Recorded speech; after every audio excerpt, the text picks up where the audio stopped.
This is Chasing the Horizon, a podcast by, for, and about motorcyclists, brought to you by Dunlop Motorcycle Tires and the BMW Motorcycle Owners of America.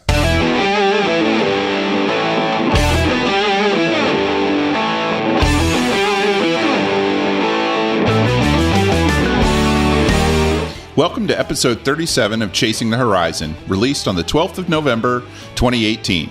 I'm your host, Wes Fleming, and we're traveling to the land of hobbits and orcs and wizards. Oh my! Electricity, electricity, electricity, electricity. In the last episode, Scott Corey and I discussed what looks like the end for Alta Motors. Their partnership with Harley-Davidson has ended, and that appears to be it for the electric dirt bike maker. Things are just getting started for Harley in the world of electric motorcycles, though. They debuted the production-ready prototype of the LiveWire at EICMA, the massive annual trade show in Milan, Italy. The new bike is not the same as the previous LiveWire prototypes, but there are a lot of similarities in its visual cues and styling. It looks like a muscled-up version of a Harley-Davidson, not necessarily like what you would expect a full-size electric motorcycle to look like. Call it a muscle bike, call it a street fighter, call it whatever, but it looks good no matter what genre tag you put on it. Like other electric motorcycles, it is pure twist and go, with no traditional motorcycle transmission to get in between the rider and the ride. Harley CEO Matt Levitich said, quote, "We will lead the next revolution of two-wheeled freedom to inspire future riders who have yet to even think about the thrill of riding." That certainly paints a broad picture of Harley's plans for the future. While no hard specs are available yet, the bike clearly sports an aluminum frame around that big electric power plant. Even though there's no iconic V-twin on the bike, Harley has gone to great lengths to give the engine a look that will feel comfortable and familiar to riders. Other photographs show what looks like a fully adjustable suspension and one of those modern fancy dashes. No word yet on pricing or when you can check out a LiveWire in a dealership near you. I even called my local Harley shop, of course they had no idea who I was, to ask if they had any date information, any pricing information, anything like that, and all they would tell me was, sometime next year. To hit one more piece of electric news before we move on, you have to check out the cutest little electric bike now out from Husqvarna.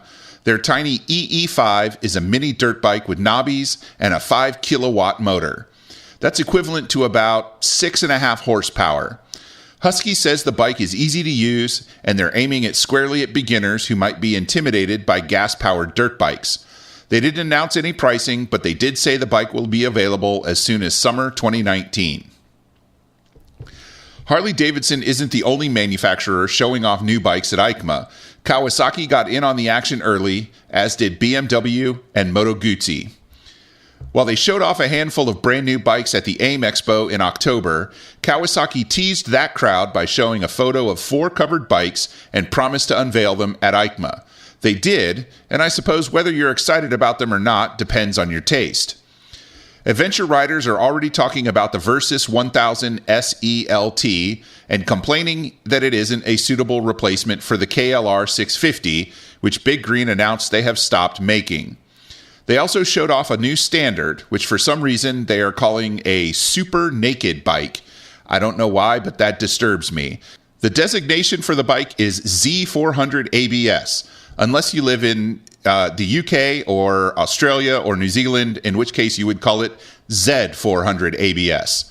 The 400 takes its spot between the Z125 and the Z900, giving riders just about anything they might want when it comes to naked bikes. Sorry, super naked bikes.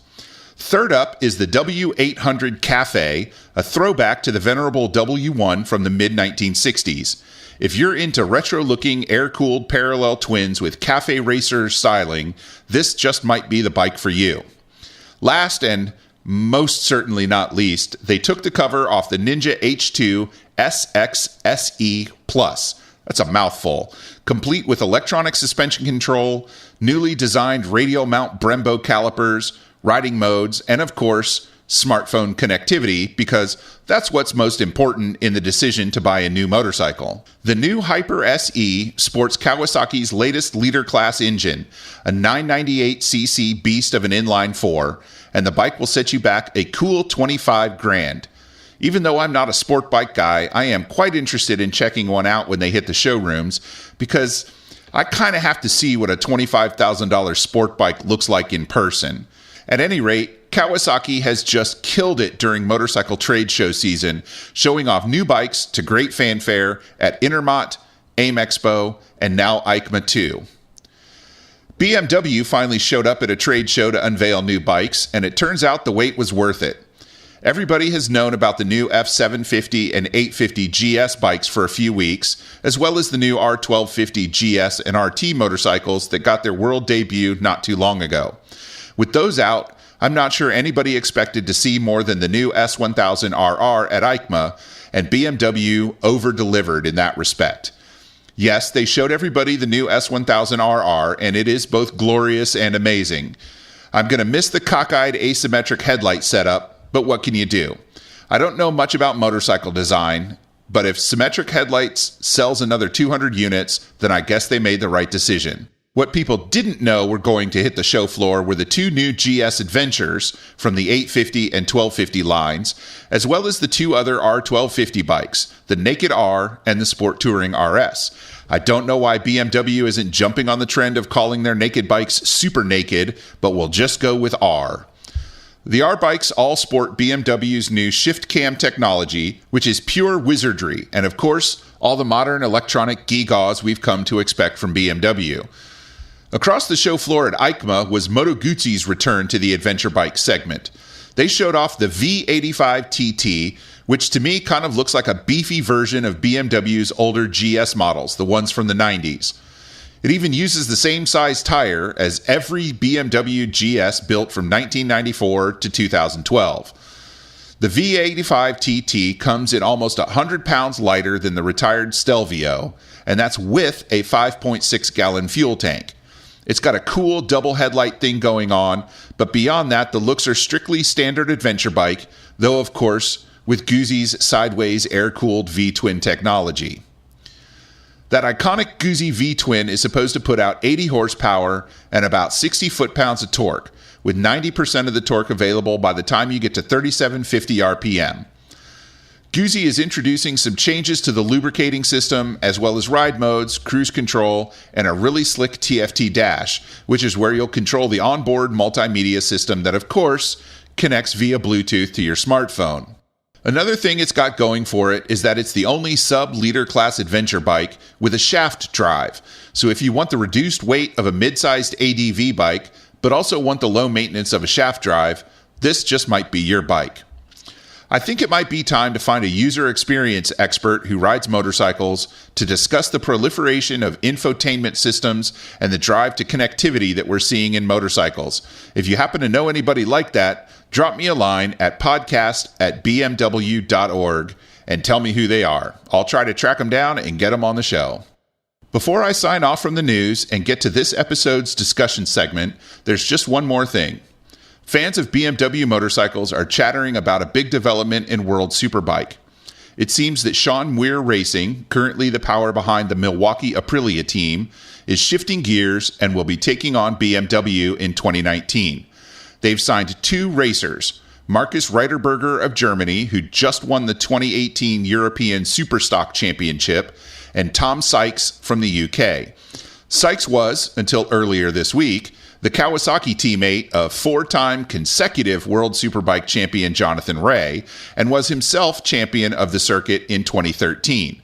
This is a huge get for BMW's first season back in a factory capacity on the World Superbike circuit, and it's going to be fun and exciting to watch a world champ throw a BMW around the track next year.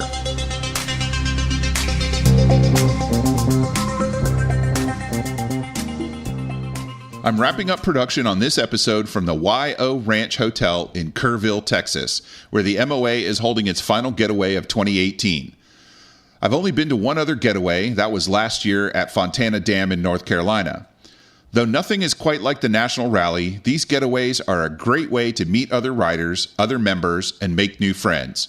You don't have to be an MOA member to attend, and you don't even have to ride a BMW to join us. Think about coming to an MOA getaway in 2019. The schedule starts up in early February in Alabama and progresses through 10 other events in North Carolina, Idaho, Arkansas, California, Pennsylvania, Colorado, Kentucky, Vermont, and Utah before wrapping up right back here in Texas in late October. Many of next year's getaways will feature live entertainment in the form of talk show-style discussion sessions with me that will end up as part of this very podcast. At the getaways I can't get to, a special co-host or two will be conducting the sessions, and we're all going to have a lot of fun doing it. Registration for next year's getaways will open up soon, so make a point to head on over to bmwmoa.org to get more information on next year's getaways.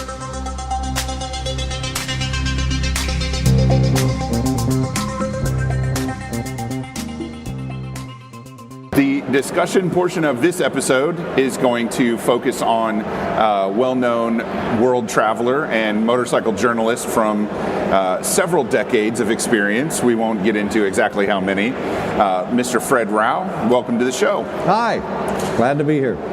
Excellent. I mentioned that you have a lengthy experience as a motorcycle journalist.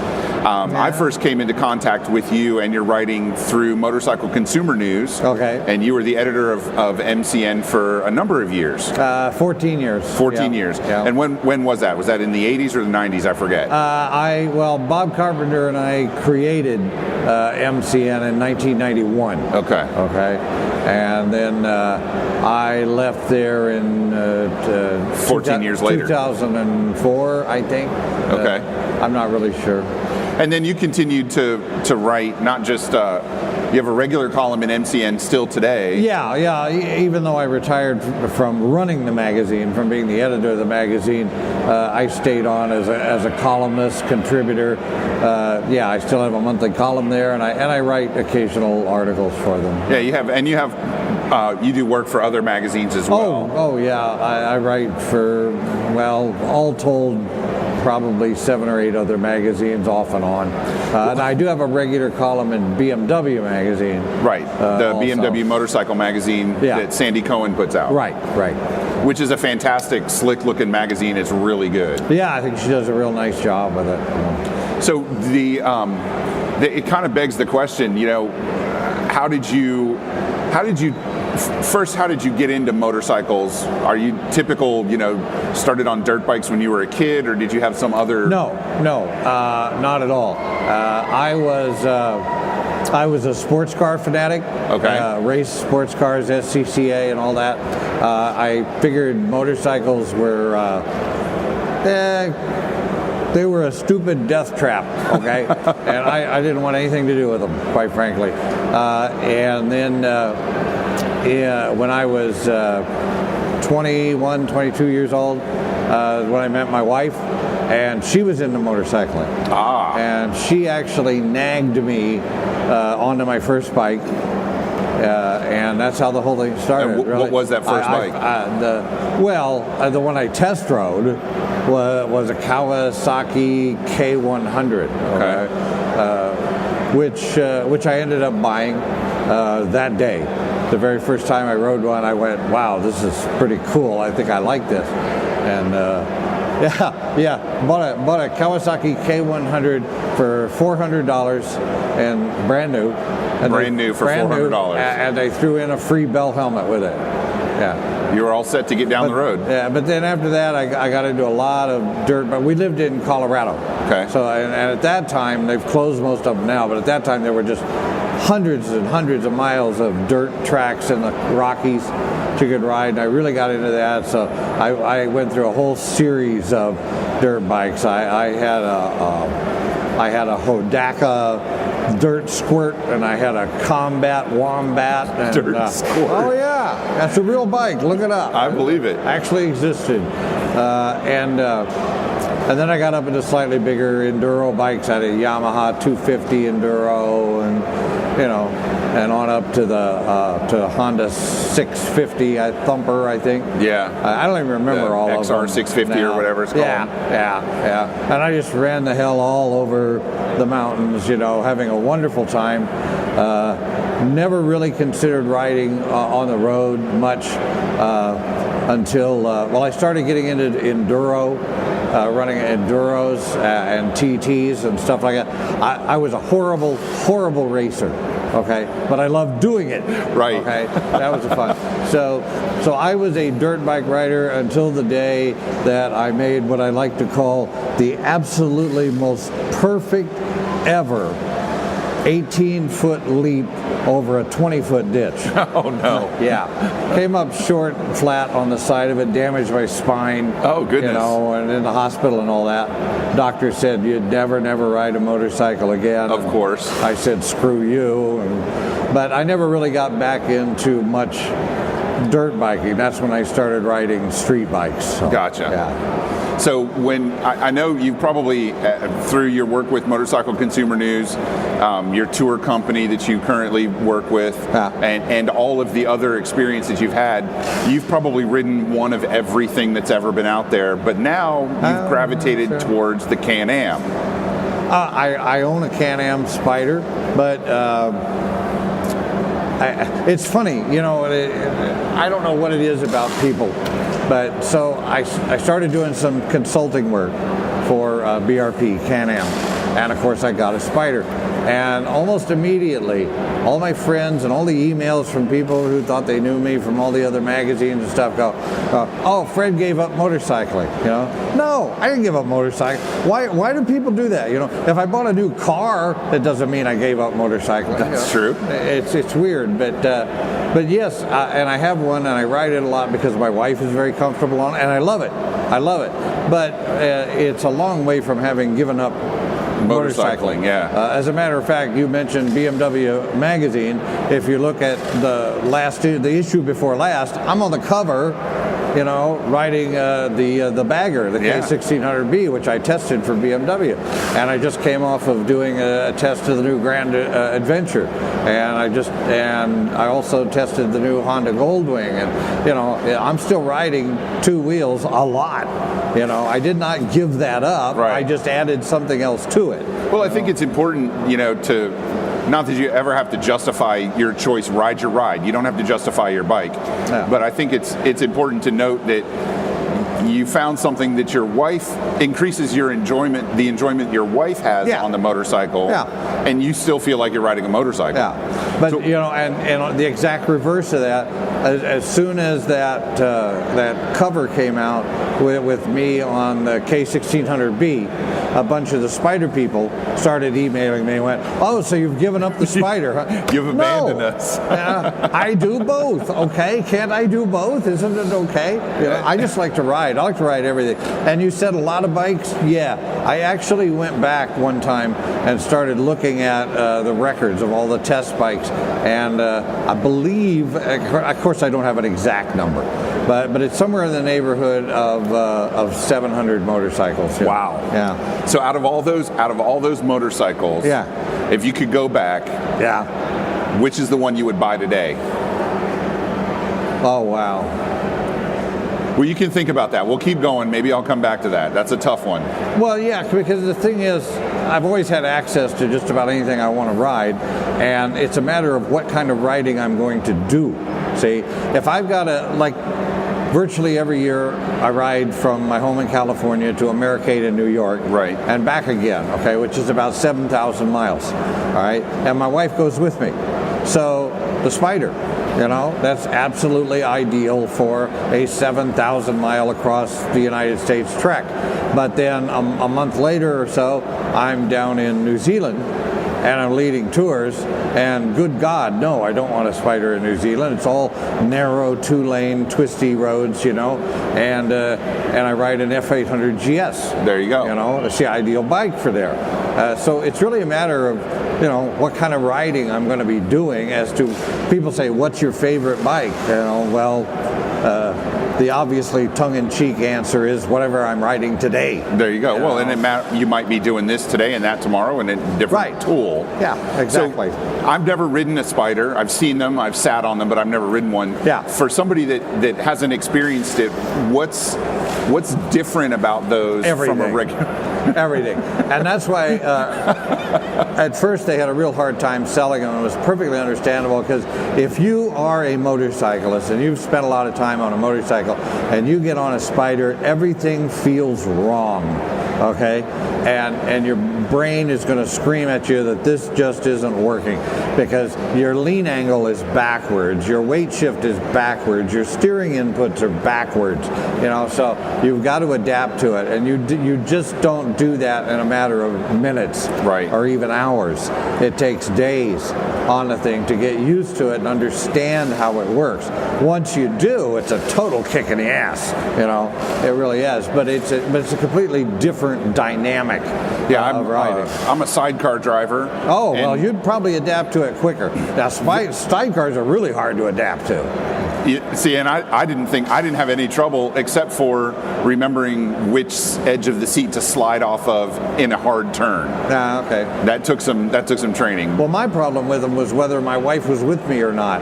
Because whether it's loaded or not completely changes the whole dynamic of the machine. Does. And the tough part about a sidecar rig is, as soon as that sidecar comes up off the ground, oh boy, all of a sudden you're on a motorcycle again. No. First time that happened to me, it scared the crap out of me. And so in some aspects, I'm sure three wheels are three wheels, but I'm actually. Well, no, it's not three wheels or three wheels really, because the difference between two in the back and one in the front, and two in the front and one in the back, is total night and day. Okay.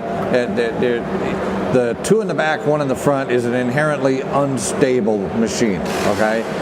There's a reason they outlawed three-wheeled ATVs. They flipped over and killed people. Yeah. All right.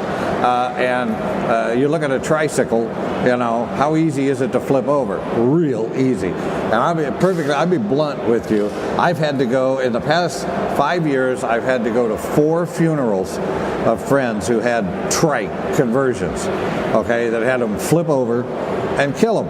All right. That's a shame. So I don't care what anybody else thinks. They're dangerous. They should be outlawed. I hate them. Okay. Plain and simple. Let's be blunt about it. All right.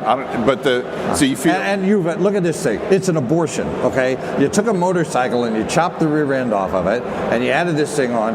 Now, if you look at I'm an engineer. Okay. By training, I'm an engineer.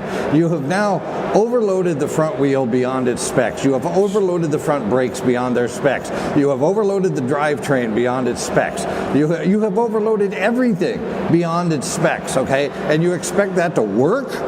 Give me a break. And then you've created a tricycle. You've created a tricycle. And I had a very good friend, not 6 months ago, was riding one of those things, and he's coming around a curve, and a car went a little bit wide, okay, and just barely clipped his left rear wheel, okay?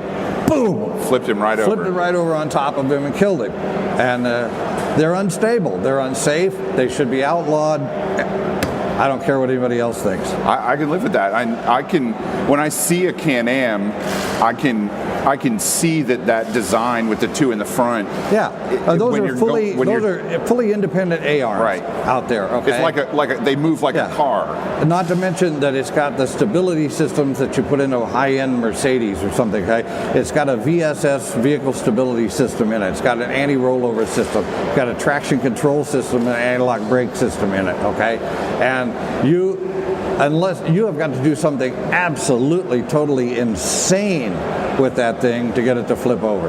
And that's people ask me about my sidecar rig. That's kind of how I feel about my sidecar rig, because it's a long wheelbase motorcycle. Yeah. My rig is almost 6 feet wide. Yeah. And the sidecar is well spaced from the bike. It's not like a Ural where it's real close together. The sidecar itself weighs 300 pounds without anybody in it. Yeah. So for me, it's a pretty stable rig, and I don't have too much trouble with it. Other people go sidecars. You must be insane. With any vehicle, a lot has to do with the skill of the rider and the experience too. Sure. And the sad thing about most of these trike conversions is that the people who are riding them because their skills have degraded over the years, and they understand that. And I'm not putting anybody down for that, because I know I'm losing mine as I get older. The eyesight degrades, and your reaction time increases, and your reflexes are slower. Everything. So I understand that. I really do. but they think that by getting on this conversion, now they're safer. That they're safer, and they're not. They're really, really not. Which is why I am an advocate of the Spyder, because then they are safer. Okay. Gotcha. And it's simple engineering dynamics. Okay. If you want, I can write out all the formulas for you that absolutely prove it without a doubt. We have a strict hard pass on math on this show. No math. And I've made a lot of enemies saying things like that, but I'm sorry, the truth hurts. Well, and in the motorcycle world, I've met some of the most, I don't want to say brutally honest people, but I've met some of the most frankly honest, openly honest people that I've ever met. And sometimes you don't like what they say, but that doesn't mean it's wrong. Right. Yeah. So,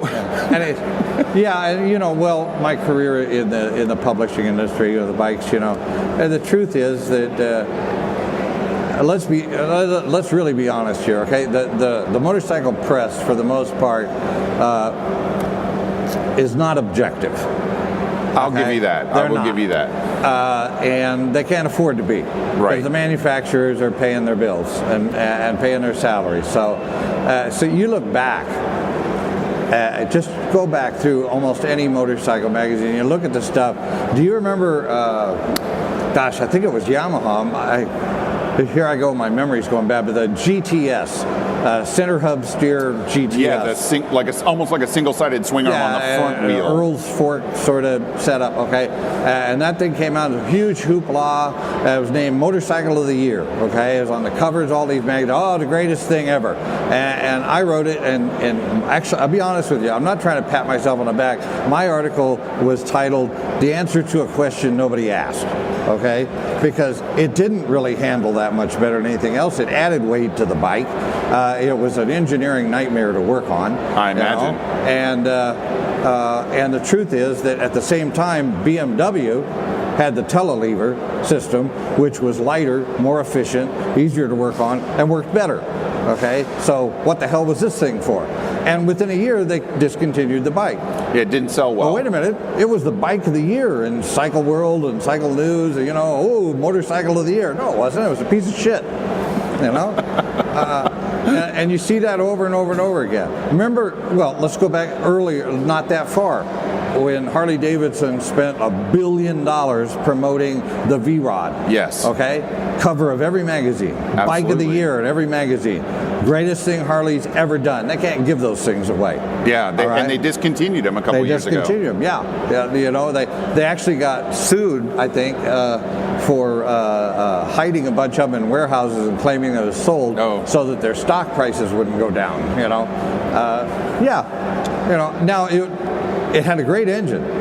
Don't get me wrong. Agreed. It was a great engine, but it wasn't what Harley owners wanted or needed. Again, answered a question nobody asked. Yeah, it was a very futuristic looking motorcycle at a time when Harley was making most of their money. You know what really killed me about it? It had one of the most beautifully designed and perfectly functional exhaust systems ever built.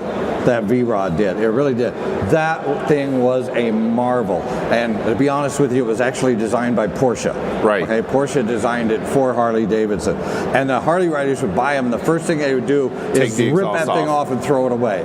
Holy shit. And they put straight pipes on it, which destroyed the engine compression, and the valve timing, and the thing ran like crap, And then they complained. And then I got this high-tech motorcycle that doesn't work well. God, there's a lot of crazy stuff going on. So just real quick, what do you think of new trends like I think it's Yamaha's the Niken, the motorcycle with the two wheels in the front, the leaner? I got to be honest. I shouldn't say anything about it because I just don't know enough yet. Gotcha. Okay, I haven't gotten my hands on one. Haven't read the specs on it yet or anything. So. Well, if you do come across one, I'll be interested to hear what you think of it. Yeah. So sure. let's talk about New Zealand because I want to talk about you have a lot of experience in New Zealand and I'm interested in going to New Zealand among other places. And I want to kind of pick your brain about traveling and touring in New Zealand. Okay.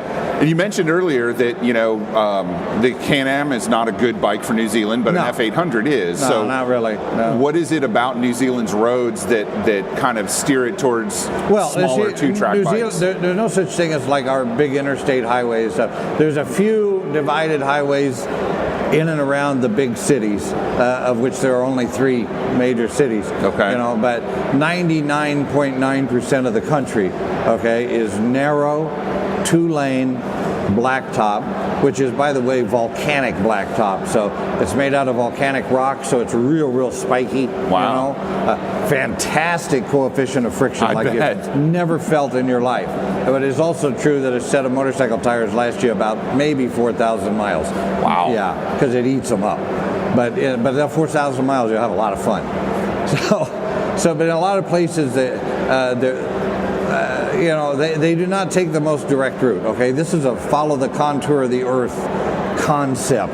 So, like I tell people who go on my tours, there are days. There are days you will not get above 3rd gear all day long. Okay, we're talking 30, 40 miles an hour, and that's it. And that's going to test your skills to go that fast, because the roads, as I say, follow the contour of the earth, and when you're talking volcanic, mountains and that sort of thing.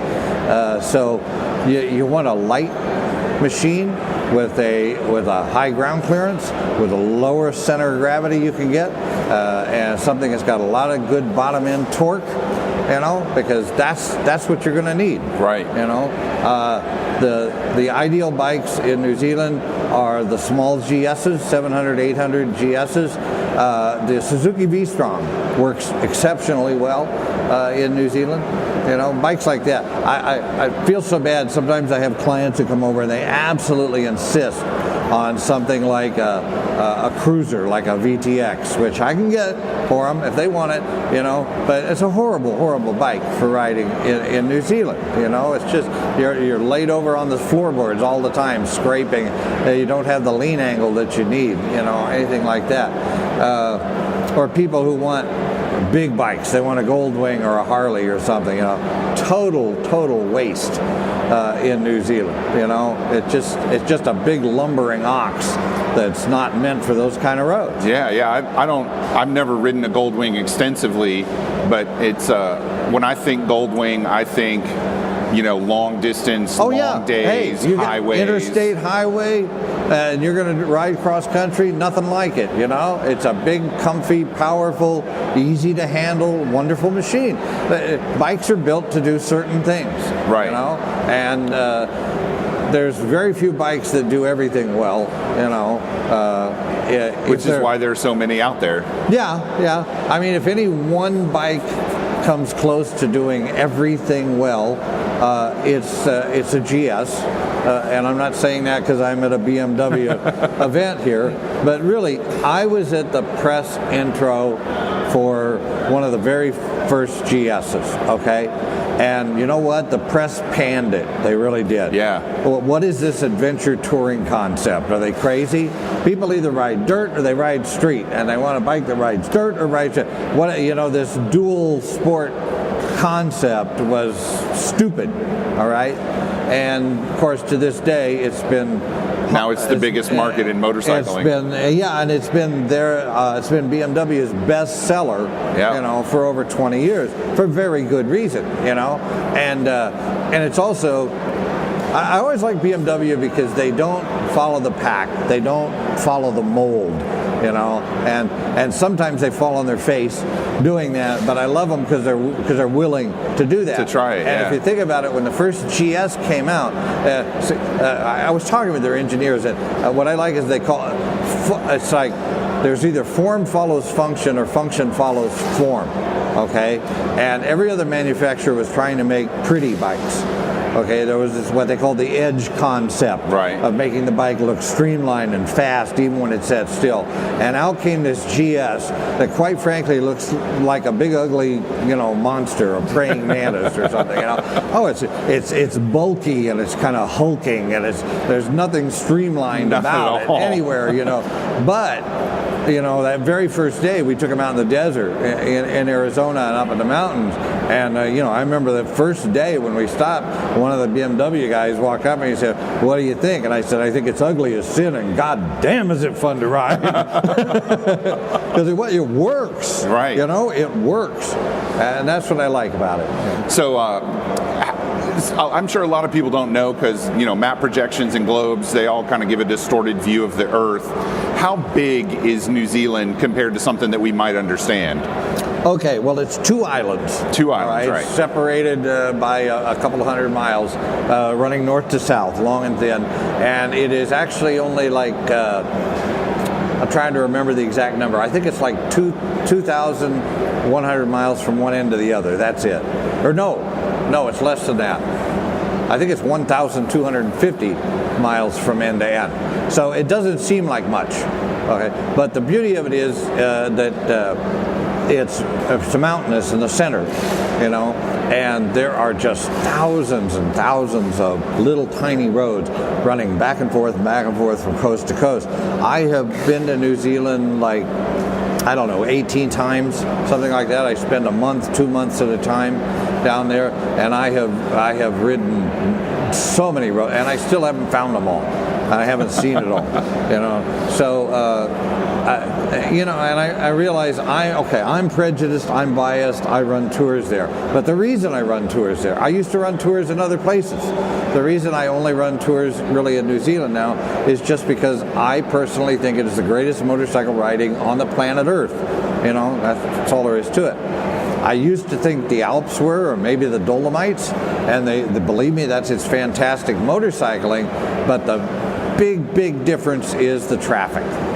Yeah. I've gotten to where I don't want to go to the Alps anymore because there's goddamn tour buses. It's a parade everywhere. Yeah, it's a big parade of just millions of tourists, And I get on the South Island of New Zealand, and there's like one human being for every 135 square miles, and I can ride for 3 days.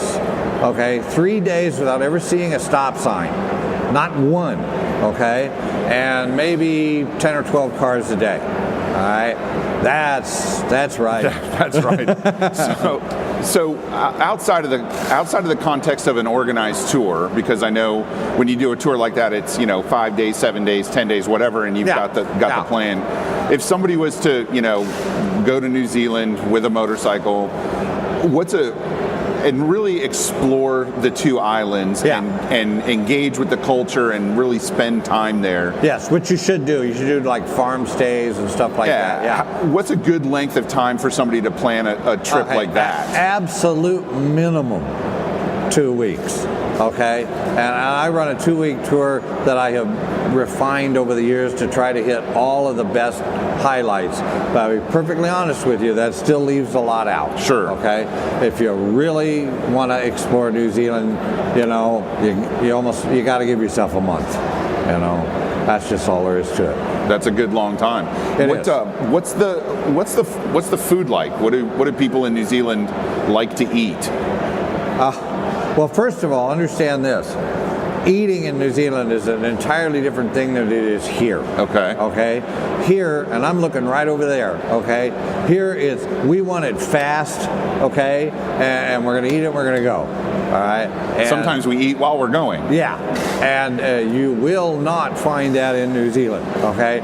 Eating is a leisurely activity, okay? And nobody's in a hurry. And they do not believe in and do not use like styrofoam cups, paper plates, plastic utensils, any of that, okay?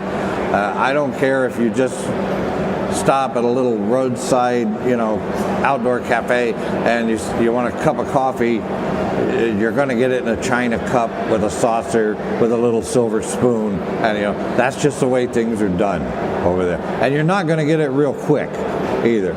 Americans, when we first get over there, have got to learn to slow down, okay? And meals, dinner is an art form, okay? And I mean that seriously. I've got pictures I show to people. You order a scoop of ice cream. You go over here, you order a scoop of ice cream, you're going to get a little paper cup with a scoop of ice cream in it. Go to New Zealand, you order a scoop of ice cream, and you're going to get a glass plate, and there's going to be a scoop of ice cream, and it's going to have a little fruit around it, and it's going to have some leaves, and then they're going to paint something on the dish with it. It's going to look like a work of art, okay?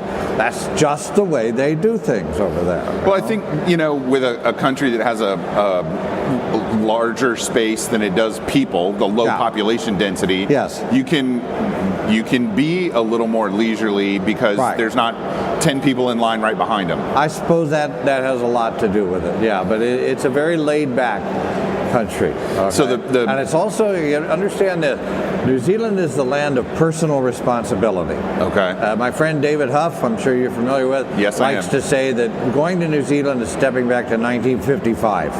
Okay. First of all, personal liability lawsuits are against the law in New Zealand. I didn't know that. You cannot sue somebody for something that happened to you. You're a big boy. Take care of yourself. Get over it. So no slip and fall cases. No. That's one of the reasons I like running tours over there. If you crash your motorcycle and hurt yourself, you can't sue me. Not in New Zealand. That's just the way it works over there. Which is why they have a lot of things that are rather dangerous sports have been invented in New Zealand. Because you can't sue the guy. That's why they invented bungee jumping and parasailing and zip lining and jet boating, and it all came from New Zealand. All the crazy stuff. Yeah. Because they're just that way. And by the same token, once you get out of the city, okay, stop signs don't exist. All right? I asked a police officer once, I said, there's no stop sign at the intersection. He said, yeah, why? So you ride up to it. If you see traffic coming, you stop or slow down or whatever, speed up. They said, but, you need a sign to tell you that? What are you, an idiot? Use your head, pay attention. Yeah. Evidently, I come from a whole country full of them, because if we got rid of them, we'd all kill each other. Well, one of the big trends in the United States has been to try to eliminate four-way stops and replace them with roundabouts. Yeah, they use a lot of roundabouts in New Zealand. There's a ton of them, and I love them. I really do. I'm a big fan. They keep traffic flowing. They really do. Yeah. And you just slow down, pay attention. Yeah. And you know what?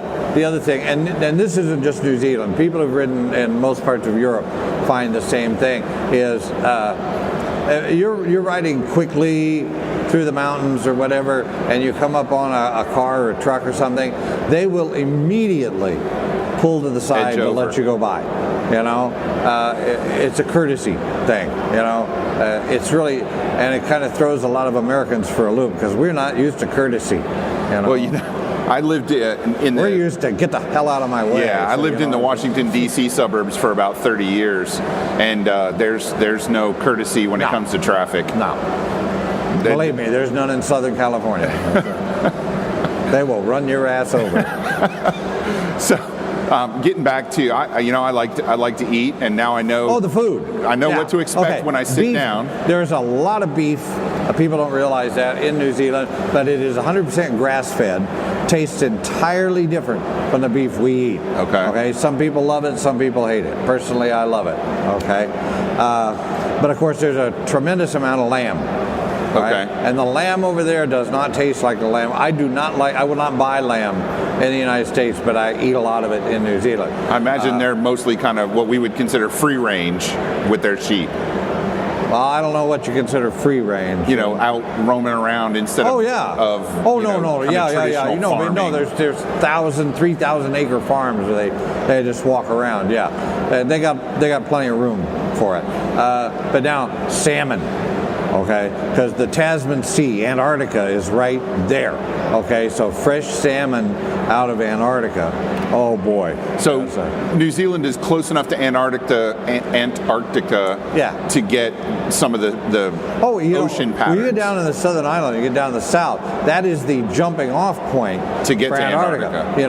That's where Sir Edmund Hillary practiced and all that. But yeah, all of the Antarctic expeditions start out of the Christchurch area in southern New Zealand, because that is, There are places where, you look out over the water, the next thing you'd run into is Antarctica. Yeah. What's the where climate there's penguin crossings on the road. Seriously. I believe you. Yeah. What's the climate like in New Zealand down that far? Oh, now see, that's the tough part. It's a really tough part to answer because you got to understand. I'll try to, without visual aids, this is hard. Right. But two long, thin islands north to south. On one side of the North Island is the South Pacific, and there's Fiji and the Hawaiian Islands. Bali High and all that stuff. It's all white sand beaches and palm trees and all that sort of thing. Okay, and you head inland and you run into tropical rainforests. All right, and then you start to go down south. Now, in a mere 125 miles, all right, or maybe 200 miles, it depends on what part of the island you're on, you're suddenly facing the Tasman Sea and Antarctica, and there's penguin crossings on the roads, and there's glaciers. Now that's breakfast, lunch, dinner, okay, one day. So and you ask what the climate's like, everything. It's like that. It's everything. Okay. We literally, at one point on the tour, we stay in these little cabins in a rainforest. Okay, but there's a glacier 2 kilometers away. All right. So it sounds like a science fiction movie. Yeah, it almost is. It almost is. So the trick, of course, is to layer your clothing, and you will strip off and add on 2-3 times a day regularly, because you're going to go through climate changes like you won't believe. Yeah. Are there parts of the islands that get a lot of rain, parts that don't? Yeah, absolutely, and it depends on the time of the year. Okay. But yeah, there's an interior rainforest on South Island that gets, I think it's 66 inches of rain a year. That's a lot of rain. That's a lot of rain. Yeah, that's 5.5 feet of rain a year. Yeah, that is 5.5 feet. So I know because they're in the southern hemisphere, the seasons are flipped. Yes. So what's the prime time for February? February is Absolutely. The best time to go. Yeah, February is the least amount of rainfall of the entire year. Now you go 1 month on either side of that, you're still pretty good. If you go January or March, but you start getting beyond that, you start getting into monsoon seasons and that then South Pacific effect coming in, and then snow. Right. So is February for us would be almost spring. So I'm guessing for them it's fall. February is August. Okay. So the end of summer. Yeah. Okay.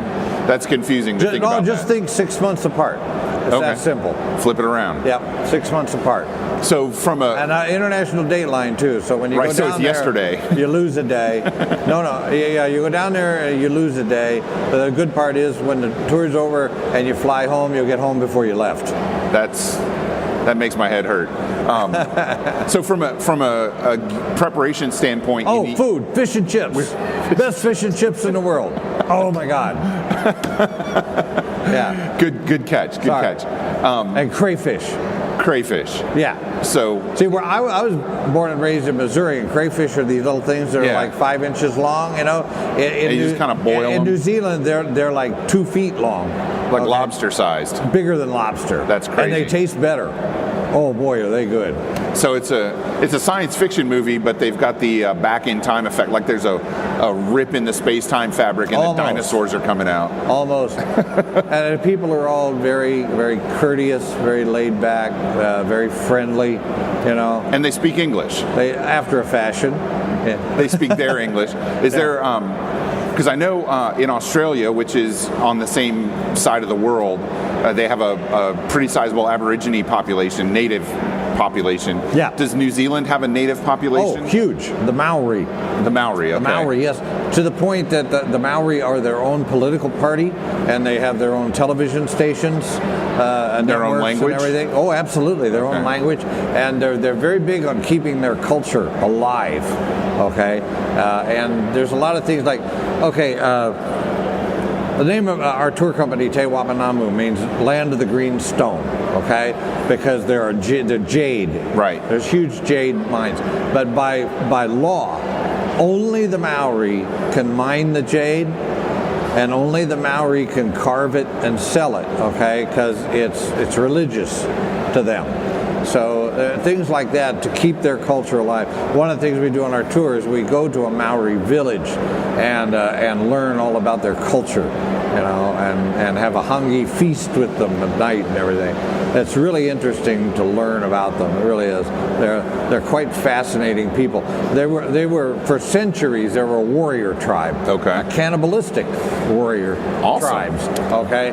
So steak is steak. Yeah. Well, so genetically, still to this day, for the most part, Maori are large, muscular men, which is why New Zealand has the 15-time world championship rugby team, right? Because they're all Maori warriors, But you know what? And they got tattoos all over them, and they look really fierce. And they're also they're big pussy cats. They're the nicest guys in the world. I love them. Well, that's awesome. Yeah. So from a gear standpoint, to prepare for a trip like that, it sounds like you need to be ready for everything from cold to hot and wet to dry. Yeah. So kind of typical. You know what I would say? Loadout. Probably half or more of my clients come in Aerostitch suits, and the stitch seems to work very well for New Zealand for the changes of climate.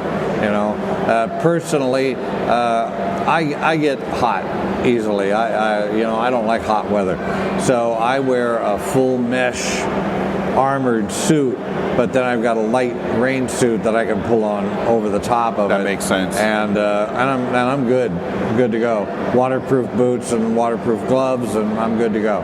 So this might sound like a rookie question, because I haven't done a lot of I haven't done any international travel for motorcycling. Really? I've been into Canada a couple times. Oh, wow. But my father was in the Air Force, and we were stationed overseas. But once I came back to the U.S., I haven't left the U.S. on an airplane since.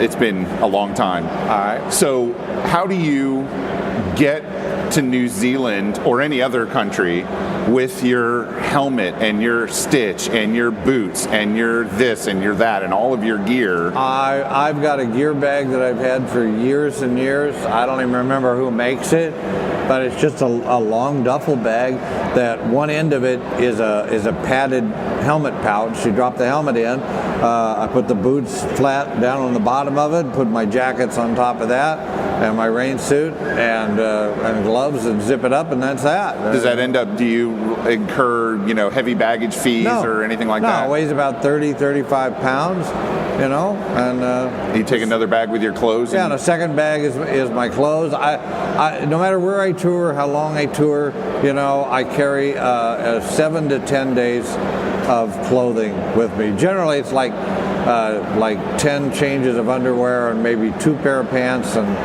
a half a dozen shirts, and I'm How good many to pairs go. of socks? Oh, I always carry 10 or 12 pairs of socks. Yeah, I have. This is a little too much information for everybody. I have really sweaty feet, so I like to change my socks at lunchtime when I'm wearing motorcycle boots. So I take a lot of socks with me. But about once a week I do some laundry, and that's it. So there's another kind of thing, can you, I would guess it's more likely in a city, do they have a laundromat in Christchurch or Wellington? Can you find a coin laundry? Actually, on our tour, we stay at several hotels where you have a washer and dryer in your room. Oh, okay. Not that the hotel has one, but you have it in your room. It's in the bathroom. Well set up for travelers. Okay, yeah. So, you get in the evening and you throw a load in the washer and you go to dinner and then you throw it in the dryer, and in the morning you pack it back up and you go. There you go. So I've also never been on a tour, an organized tour like you lead. Uh-huh. What's a typical tour day kind of in the middle, everybody's starting at the same place and ending at the same place. How does a typical tour day work? Well, it depends on the tour company that you're with. For your tour company, then? Because I'm a bit different than most of the others. I don't like the nose to tail, follow the leader, keep all the bikes together. I don't like that, and so I don't run things that way. Now, if somebody, 1 or 2 or 3 bikes want to follow me, that's great. I'm fine with that. But what we do is every night at dinner, we offer people options. We give them maps, and we lay out 3 or 4 different routes. It's the kind of riding you want to do today. Do you want to just kind of cruise down along the coast? Do you want to go up in the mountains, do some real wicked twisties? Do you want to go see the bird sanctuary or the car museum or whatever? So we have breakfast, and then like 3 bikes go off this way and 4 bikes go off that way and whatever, and we all meet up in the evening. Usually we end up crisscrossing each other during the day. We often stop for coffee together or whatever, but yeah, that's a typical day. I plan most of my routes to be 6 to 6.5 hours in the saddle. Okay. People always ask me how many miles, and that's a stupid way to think of it. Because if you're, like you were saying earlier, you might never get out of third gear. You might never go faster than 40 miles an hour. Right. I could show you routes where you could ride for 8 hours and you'd be lucky to get in 150 miles. Exactly. So, yeah, and it's not like over here where you can jump on an interstate. And, well, on the way here, my wife and I were behind schedule, and we did 872 miles one day. But you can do that out here where the speed limits are 80, Yeah, my drive from where I live in Virginia to Des Moines is 1,100 miles. I did it in one day. It took me 18 hours. Yeah. It's a long day. Yeah. But you can do it, and most of it was at 75 miles an hour. Yeah. See, that's the thing. There's a lot of roads in New Zealand that 40 to 45 will seriously test your skills. Okay. So, what's a good budget for somebody that wants to make a trip to New Zealand, whether they're going on a tour or they're kind of on their own? Can you think of it in like a dollars per day kind of thing, or is that not a good approach? Well, okay. If you're going with me on a guided tour, this is, and I'll be perfectly blunt, this is a deluxe tour. We're talking no camping, 4-star hotels, gourmet meals, a luggage van so your luggage is waiting in your room every night, inter-island ferry, a Maori show, you'll spend a day and then spend the night in a castle and stuff like that. Right. Okay. That right now for 2 weeks of that I charge $11,035. American, or that's where I'm getting. That's in New Zealand dollars. I collect everything in New Zealand dollars, and the American dollar is very strong over there right now. And so the exchange rate is the best it's been in over 30 years. It is 67 cents. So that $11,000 is what? Less than seven grand in American money. That's 2 weeks that covers virtually everything except your gas. You pay for gas. That's your bike, your hotel rooms, your breakfast, your dinners, your ferry boats, your shows, your the whole blah nine blah yards. blah blah blah. Yeah. So what do you think would be a good number for somebody that wants to go on their own? They're going to say, you said a month is a good goal. Yeah. Well, you're going to rent a bike? It's kind of tough to import one, isn't it? Yes. From what I've heard, extremely. It's tough. So probably renting a bike is the smart choice. Well, it depends on how long you're going to stay, and because there's 2 options to this. One is to rent a bike, and the longer you rent a bike for, the better the rate. Okay. Sure. So that works out nicely if you're going to stay a month. But if you're going to stay a month or more, the second option is actually even better. Is like our company, and I think there's at least one other company in New Zealand. We will sell you a bike. You pick out the bike you want from our fleet, And you sell we it write to a me. contract where we sell it to you, all right, with a guaranteed buyback at such and such a date at this price, less any damage you Damages. might do to it, of course, you know. And that way, we're released from liability on the thing, you know, which is nice for us. And it's good for you because you own the bike now. And you're probably a little more incentivized to take care of a motorcycle that you own than one that you rent. Yeah. And if you don't want to sell it back to us at the end, that's okay too. Yeah, you already bought it. But so if you work that out, and it actually works out to less than The rental it fees. was renting the bike. So so let's say I was to go to New Zealand, which I'm planning on doing in a few years, and I do something like that, I buy the bike. How do I register a motorcycle in New Zealand as an American who doesn't live there? Be perfectly honest with you, I don't know. Gotcha. I don't handle that end of the business. My business partners, John and Allison, in New Zealand do that. You know, so I just turn people over to them. Okay. So that's how you do it. Maybe Yeah. I'll get in touch with them and ask them how they do it. Yeah, we're the same company. It's just I don't get don't handle involved that. in that end of it at all. You know, I'm the tour guide. That's the fun part, right? Yeah. So Usually, not always. Usually. Well, and I'm sure that if I was to ask you about tour horror stories, you could tell me some of them. This year we got hit by a cyclone. What's a cyclone? A cyclone is a tornado over water. I don't know. It's the same thing as a hurricane, okay? But it's in a different hemisphere. In the southern hemisphere. How's there you that? go. So yeah, a cyclone struck the islands and chased us. That sounds dangerous. It was, yeah, and it totally changed everything. I mean, it washed out roads and it sunk boats and knocked down buildings and Goodness. And we got trapped in the mountains because the roads in front of us and behind us avalanched out, and so we were stranded. The good part is we got stranded in a little tiny place called Cardrona, which has this beautiful old hotel that's built in the 1880s. Nice. It's a really neat place, and we were able to get the rooms there, and they have a fabulous restaurant where the chef there is like world renowned, and giant stone fireplaces and a great pub. Sounds like a great place to wait out a storm.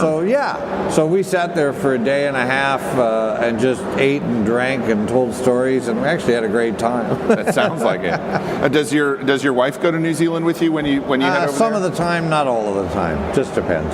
Gotcha. So what? Now we're talking in July of 2018. We're at the MOA rally in Des Moines. The episode's probably going to come out in a couple of months, so other things will have gone on. We're on time delay. We're on time delay, yeah. So I can say anything I want. So yeah, pretty much. I don't have to pay for it for a couple of months. That's right. No fallout yet. So what's next for you in the world? Where are you headed after this? What are you headed to down the road the next 6-8 months? Well, actually, we're just now going into my slack period. I'm really busy, through May and June and July, but I usually have like one more rally after this, and then I'm sitting home in the office and I'm doing paperwork and I'm writing articles for magazines and I'm doing quote unquote slack time. Because I know what it's like to have a deadline. Well, yeah, but you're your own boss. You know, you make your own hours, you do what you want, sort of thing. So I'm just coming to the end of it. I just came out of doing Americade and working with BMW on the Grand America and the Honda, the Goldwing, and with the Spider people and stuff, and all that blah blah blah. And now I'm here just to try to get enough people out in this crowd to sign up to go to New Zealand so that I don't have to worry about paying for it. And well, the show has some listeners in New Zealand. I've gotten some emails from them, and so hopefully this will help drive some tourism to that area. I know I'm going to be a tourist there in a couple of years, and I'm very much looking forward to it. I don't think I've found a motorcyclist that doesn't want to do it. it's really just a matter of time and money for everybody. Sure. If I might, though, I'm a huge Mark Twain fan, okay? I'm a member of the Mark Twain Society. And on the bottom of my company stationery is a deathbed quote that is attributed to Mark Twain. It goes like this: just remember that in the end, you're going to regret much more the things you didn't do than the things that you did. And I've lived my life like that. It has left me broke, basically, and I don't care because I've done everything I wanted to do. And I'm going to continue to do that, you know. And I can't tell you how many people have gone on a tour of New Zealand with me, and at the end of it say, you know, my biggest regret is I didn't do this earlier. Yeah, absolutely. I can imagine. That's why I finally started planning it. Yeah. That's the number one thing I hear. Fred, thanks very much for coming on the show. Yeah, we're done. Already? Oh, I could talk for another 2-3 hours. I know. Well, you know what? We'll have you back sometime and we can talk again. All right. All right, that sounds good. So enjoy the rest of the weekend, and I will talk to you again soon. Hey, it was fun, Wes. Thanks.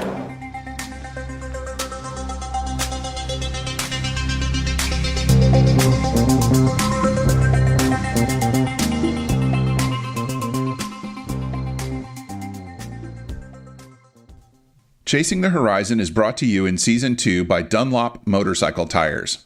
Motorcyclists the world over recognize the name Dunlop, and for good reason. With extensive global resources and a commitment to racing disciplines worldwide, Dunlop draws on a vast body of knowledge to develop innovative motorcycle tire technology. Much of this technology quickly makes its way to motorcycle riders, whether they ride on the track, street, or a weekend off-road adventure. Dunlop maintains extensive development and manufacturing capabilities in the U.S., focused on developing groundbreaking new products. Dunlop has been building tires using domestic and foreign materials in Buffalo, New York since 1920, and to this day is the largest manufacturer building motorcycle tires in the USA. Point your web browser to dunlopmotorcycletires.com to learn more about Dunlop's promotions, find the right tires for your bike, and use a searchable index of hundreds of Dunlop motorcycle tire dealers across North America.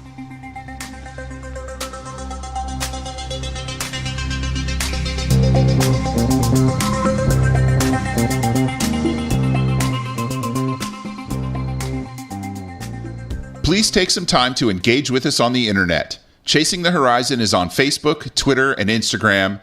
And of course, you can visit the website at chasingthehorizon.us for show notes and links to all the sponsors, news items, and guests. There's a mailing list with exclusive content and giveaways open only to subscribers. You can sign up for that at tinyletter.com/chasingthehorizon. Thank you for coming back for the 37th episode of Chasing the Horizon, or as I'm calling it, the second Fred in a Row show. Episode 38 will feature a discussion with comedian Alonzo Bowden, and that will be out on November 26th. Tune in for that episode to find out about something new we'll be doing here on Chasing the Horizon, as well as a new video channel coming your way. Thanks for listening. We'll see you out there somewhere on the road, or off it. Ride safe.